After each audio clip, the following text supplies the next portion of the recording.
Previously on Alan Wake, Alice has been kidnapped. Alan, please help me. Alice? You'll do exactly what I say if you ever want to see your wife again. I can't tell anyone except my agent Barry. Damn it, Barry, the killer! You're my best friend, and I'm worried that you're not right in the head. The ransom is a manuscript I supposedly wrote that's coming true before my eyes. It happened just the way it was on that page. So dark. I have found only a few scattered pages. I want the entire manuscript. The deadline is in 2 days. I found Mr. Wake's pages. Good girl. How the hell did she get her hands on the manuscript anyway? I don't know. She's resourceful. I told you were too hard on her. Listen, I found out all sorts of interesting stuff while I was digging around. Yeah. Mr. Wake, it's Sheriff Breaker. We have an FBI agent here, Agent Nightingale. FBI? He's anxious to see you. You'd better come to the station. Okay, I'll be right over, Sheriff. Let's make this quick, huh? Help you folks? Name's Randolph. I'm the manager. We're looking for Rose. Works as a waitress down at the diner. Rose, sure. Nice girl. Who wants to know? I'm Alan Wake. The writer, huh? I heard on the radio you were visiting. Well, I'll show you her trailer. That Rose, she's a nice girl. Always pays her rent on time. As I was saying, Al, I found all sorts of weird stuff from the local newspaper's archives. This place is crazy. Disappearances, mysterious deaths, urban legends come true, and get this, most of this stuff takes place around Cauldron Lake. Well, you ain't wrong, mister. The Indians thought the lake was a doorway to the underworld. I'm the God-fearing type myself. I don't hold with that sort of thing. Yeah, okay. Anyway, there was an island there owned by a guy called Thomas Zane. Now, some of the articles I found about him make him out to be a famous writer, but I ran a bunch of searches, couldn't find a single thing he wrote. Zane was heavily into diving, so much so that the place came to be called Diver's Isle. But the volcano under the lake erupted in 1970, and Zane went down with the island. Yeah, how about that? It was there in the morning, as if it had fallen from the sky. But it would take a tornado to lift something like that. We're damn lucky it didn't crush any of the trailers.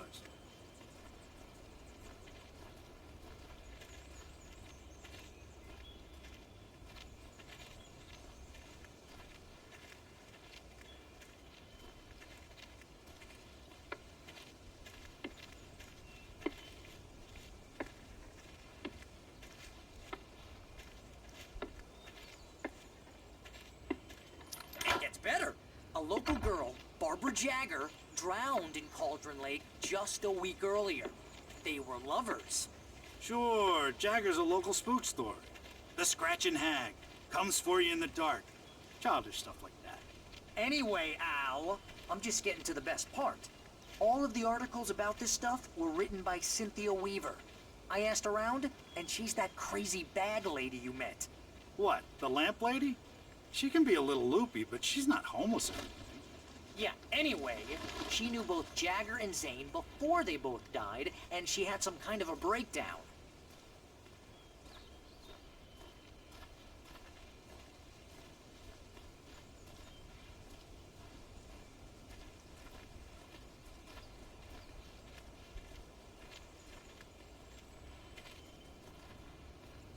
Well, mister, this here's Rose's trailer. You mind me asking what you want with her? We're just here to talk to her, pal.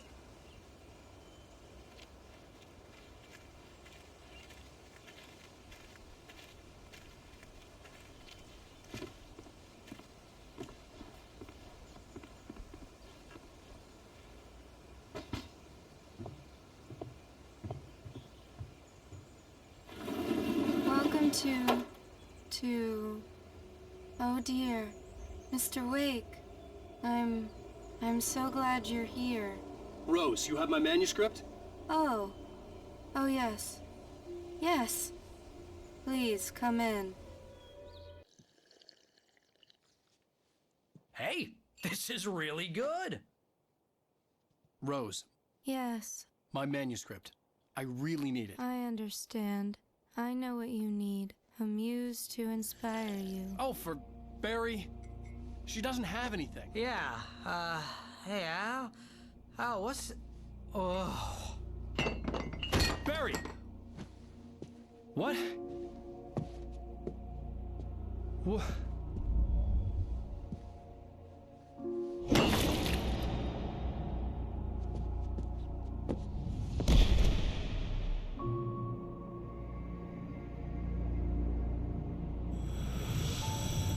It's coming for you, hiding in my barber's skin. I'm too weak to stop it. You must turn the lights on. I promised I'd come visit you and your lovely wife. You must finish what you started. I insist. You must turn the lights on. Turn the light on.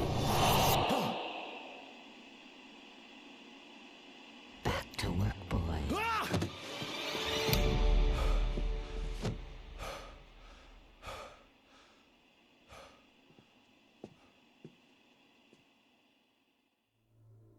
I felt nauseous, hungover. Only anger kept me going. I can't tell reality from dream anymore, but it seems I have an imaginary editor to help me. She's an old woman in a funeral dress. I call her Barbara Jagger. She's very strict. I'm writing faster and faster. My manuscript is being heavily revised. The edits are getting very aggressive, and each day there's less of me and more of her. I hate it, but I know she's right. She promises me I can save Alice this way. She knows more of this than I do. About the complex incantation I'm attempting. About this place. She's worked with another writer under similar circumstances, Thomas Zane. The genre of the story seems to be shifting. It's turning into a horror story. I'm getting close. I can feel it.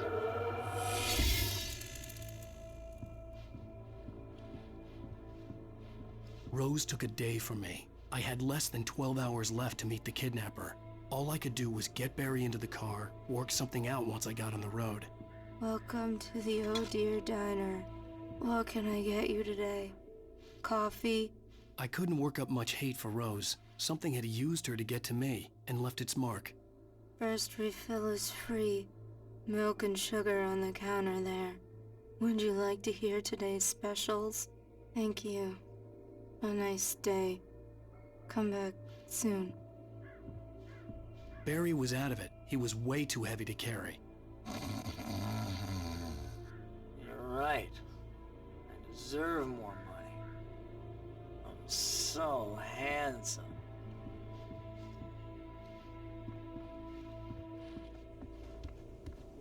My gun and flashlight were gone. I'd have to find a way to get Barry into the car as quickly as possible. There was no time to waste. Mr. Randolph liked Rose. That little smile she had. How she was still sweet when life had tried so hard to make her bitter. It wasn't any of his business what she did in her trailer. But those strangers, the writer and his smart-ass sidekick, looked like trouble. And they'd been in there for hours, way past her normal bedtime. He reached for the phone and called the sheriff's station.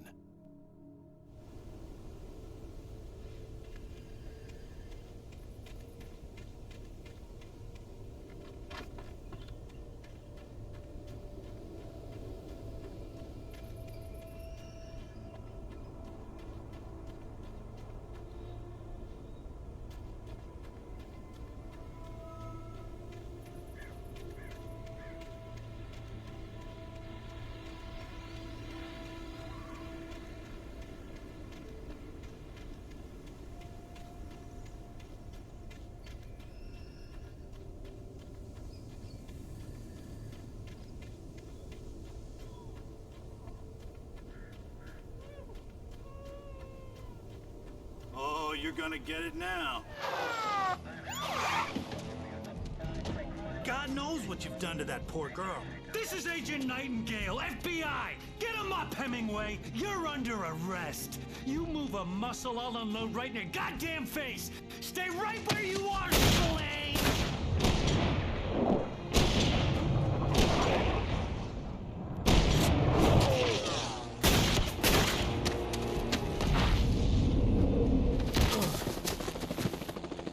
What are? I'm standing right here, you goddamn maniac!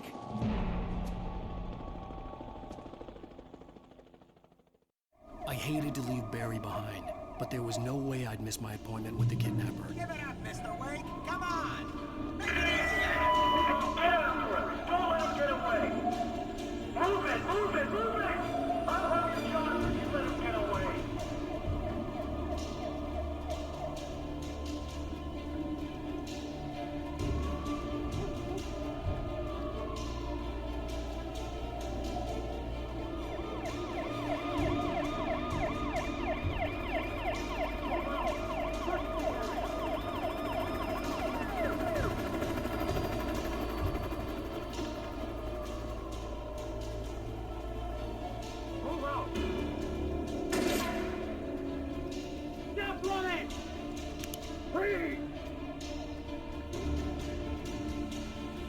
Okay, man. Keep your eyes peeled. He's gonna try to make it through here. Oh, damn. Go! Open! I'm down there! Wait! Don't move! I don't see him! Wait! Man out!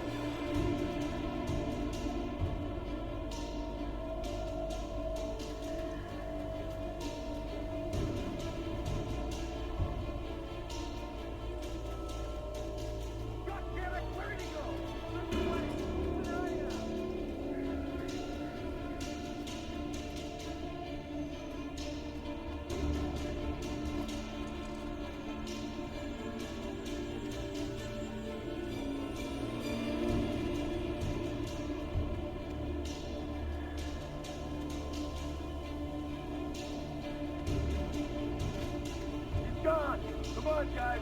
We need to head him off.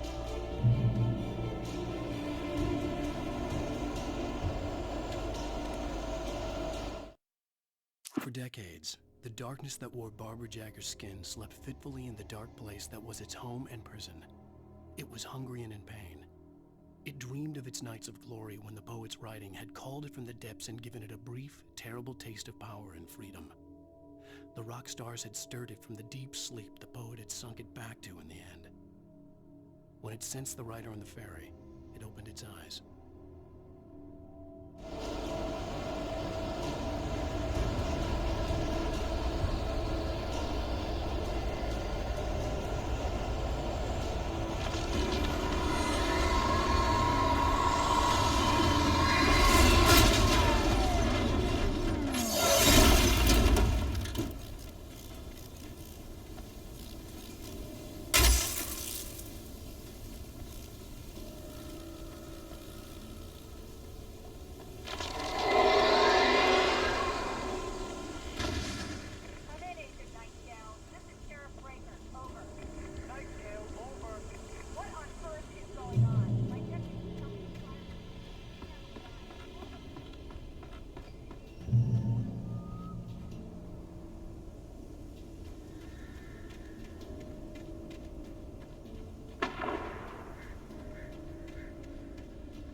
Search the area.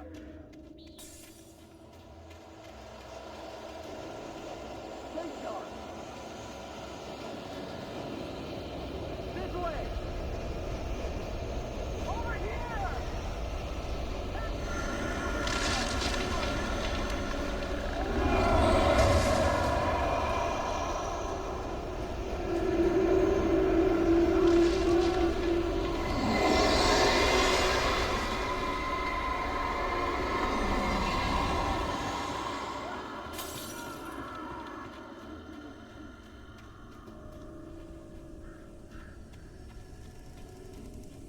This horror was everywhere I went, circling me. The cops didn't stand a chance. They were after a writer, not a monster.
Come in, over. Thornton here. James, we got both Wheeler and Rose in custody. They didn't put up a fight or anything. Why, they were... Hey, what you... Come on. Sit down and give me that. Jane, Mulligan here. Over. Go ahead, Mulligan. Over. We got Wheeler and Rose here. Wheeler's drunk or hopped up on something. Speaking of which, that Fed had a pretty distinctive whiff of Otis Scotch about him, you know what I mean? Over. I don't have anything on that, Deputy Mulligan. Over. Well, whatever. Anyway, Rose is just being plain weird here. You better get Doc in to take a look at both. Over. Gotcha. You better get them here quickly. The, Fed's gonna want to interview Wheeler. Over. Oh, yeah, I bet he does. Looks like they have a lot in common. Mulligan out.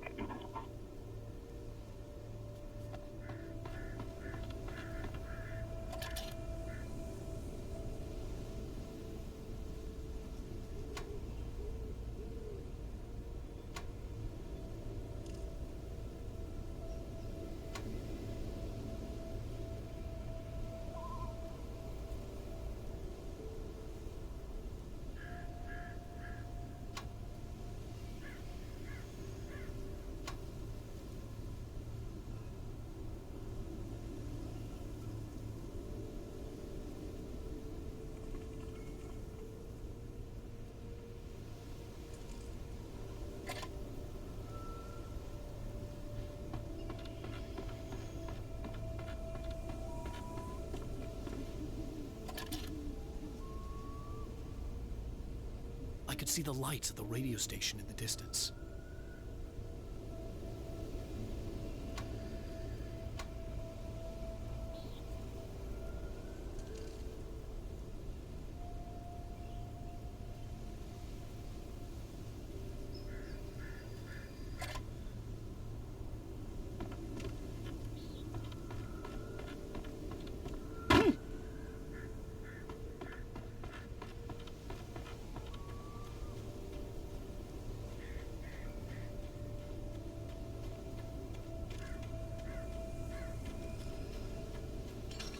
I imagined that the broadcast tower in the distance was part of the local radio station.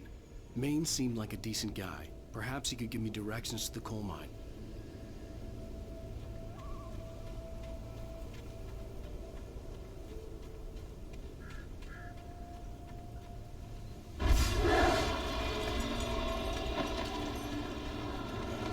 Unnatural shadows clung to the gate.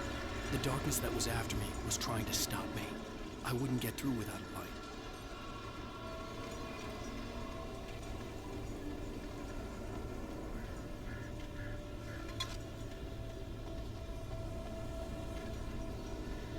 There was no power to the searchlight.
took me a moment to recognize the flashing grenades.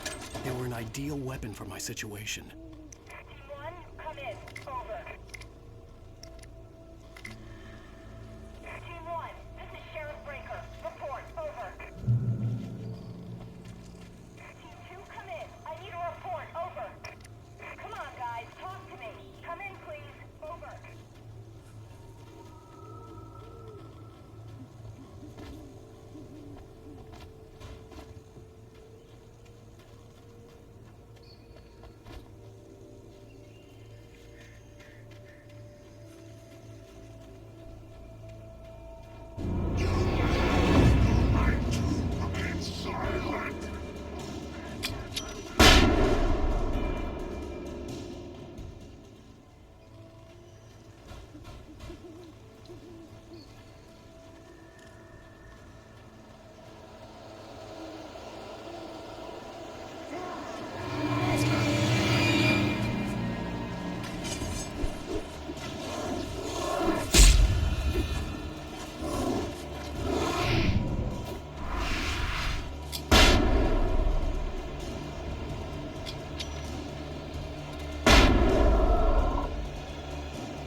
And here's another call.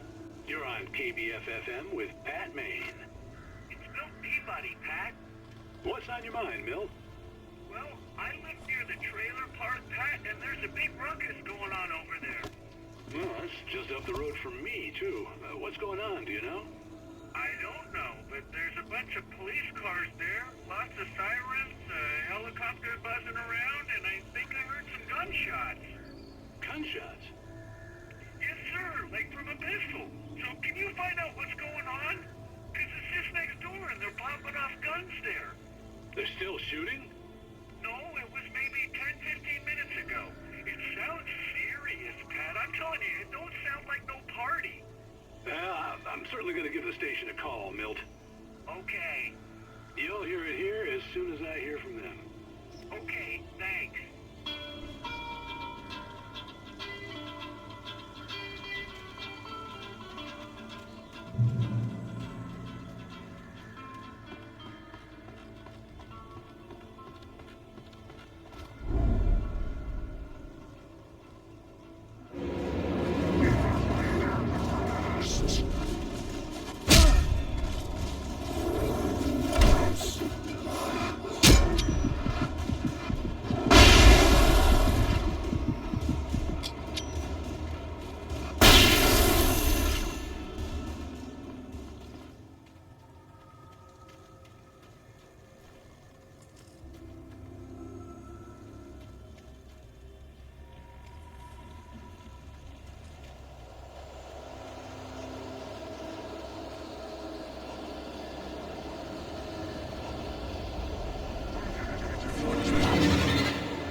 I hope Maine could lend me a car to get to the coal mine. Why, hello, Lorna. What do you have for us? Well, I just don't see why the girls bothered with the trailer park. What do you mean? It's a trailer park. Of course you're going to have trouble in a place like that. I mean, what do you expect? The sheriff should be helping us normal citizens instead of wasting resources on those people. Well... Let the trash sort themselves out. I'm sorry, but my granddaddy settled in Bright Falls in 1911. Well, thank you very much for that, compassionate viewpoint, Lorna. Oh, here's a little surprise. The famous writer Alan Wake just walked in. Folks, I'm gonna see if I can talk him into an interview. Come on in, Mr. Wake. Oh, I'm so glad you could find the time to do this, Mr. Wake. Nowhere to run now, Dan Brown. You back away from me. Don't hurt her. Whoa. Everyone calm down. Put the gun down. We're all friends here, right? Cool your jets, Nightingale. We got him. Judas Priest! What the hell's the matter with you? There's a civilian in there.